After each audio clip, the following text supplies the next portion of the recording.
நாம் பார்த்து கொண்டிருக்கக்கூடிய இந்த தென்னந்தோப்புகள் நிறைந்த ஒரு பகுதி கேரளமோ தமிழகமோ அல்ல. இது மஸ்கட் என்ற நாட்டை சார்ந்த சலாலா என்ற பாலைவனத்தின் ஒரு பகுதியாகும்.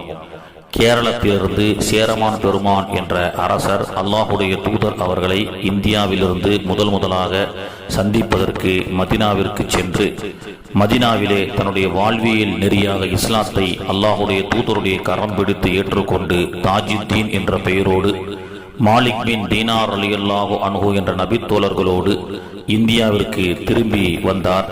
அப்படி வரும் வழியிலே இந்த மஸ்கட் சலாலா என்ற பகுதியிலே அவருக்கு நோய்வாய் ஏற்பட்டு இந்த இடத்திலே அவர்கள் ஷஹீதாகிறார்கள். அவர்கள் அடக்கம் செய்யப்பட்ட இந்த ரவுலத்துகளைத்தான் நாம் பார்த்து வருகின்றோம். பாலைவனத்தை கேரளத்தினுடைய தாஜுத்தீன் அடக்கம் செய்யப்பட்ட பரக்கத்தை கொண்டு அல்லாஹு தாலா சோலைவனமாக ஆக்கி வைத்தான். அந்த பாலைவனத்தில் ஒரு சோலைவனத்தை தான் நாம் பார்த்து கொண்டிருக்கின்றோம்.